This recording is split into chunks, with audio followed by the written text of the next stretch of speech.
Hey Sketchers, ici c'est Valentina dos Santos. Me voici de retour avec un tutoriel maquillage assez naturel pour tous les types de peau. Donc là, je prends mon gel pour les sourcils. Moi, je préfère tracer avec le gel. Pourquoi? Parce que le gel, il est fait à base d'eau et donc ça reste plus longtemps et je trouve que ça fait une plus belle finition. Et si vous choisissez d'utiliser le gel, n'oubliez pas de bien estomper et de travailler plus vite parce que le gel il sèche trop vite. Et avec ma palette de Make Up Forever de fond de teint, je vais tracer les sourcils histoire d'illuminer les sourcils. Mais vous pouvez faire aussi avec un anti-cerne.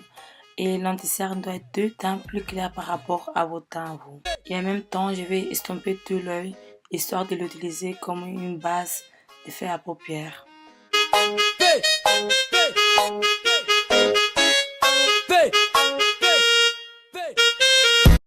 Avec ma palette de Huda Beauty, ma palette donc préférée, je vais estomper le fard à paupières. D'abord, on commence avec les couleurs plus claires et après on termine avec le plus foncé. Moi, pour ce tuto, je vais utiliser uniquement cette palette parce que cette palette elle est magnifique. Je vous conseille tous d'investir pour ceux qui n'ont pas encore.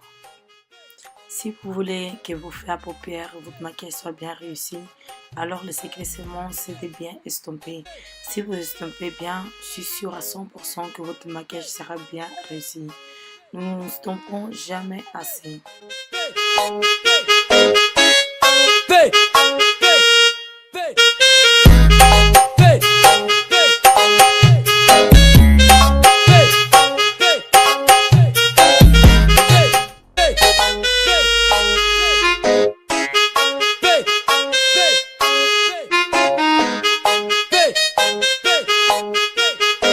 Et là, on passe à la chose plus importante dans le maquillage, donc le primer. En français, la base. La base, en fait, il sert que le maquillage tient plus longtemps, que vous n'oubliez pas du visage et que ça fait aussi une barrière entre votre visage et le maquillage. Donc, il protège votre visage contre tout ce qui est maquillage. La base que j'utilise là, c'est pour la peau grasse.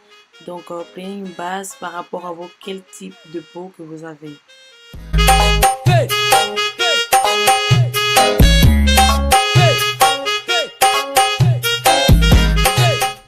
Si vous voulez illuminer vos teints, donc histoire de donner la lumière, donc vous pouvez mettre un illuminateur en dessous de votre fond de teint.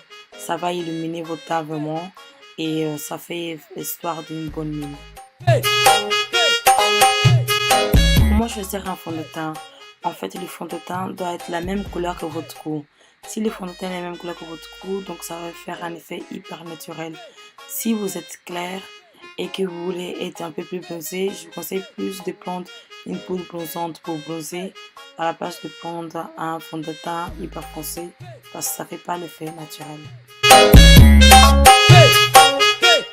Et avec ma palette de fond de teint de chez Make Up Forever, j'utilise comme anti-cerne.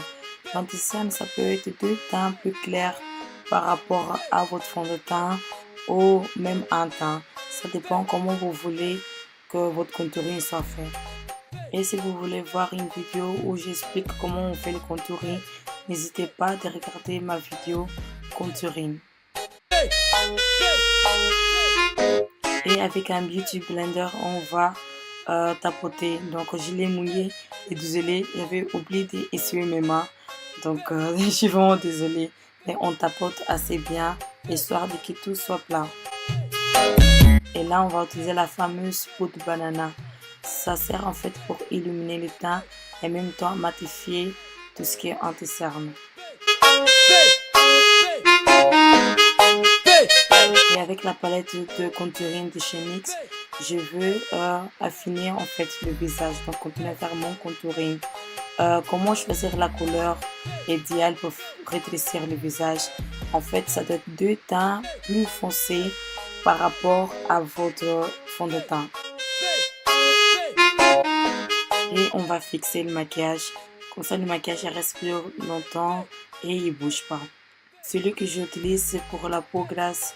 Donc, ça fait une finition mate.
là, on arrive à la fin de ce tuto.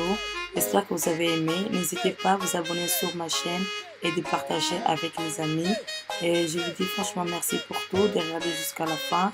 Et je vous fais un gros bisou. Ici, c'est Valentina dos Santos. Ouais, c'est bon.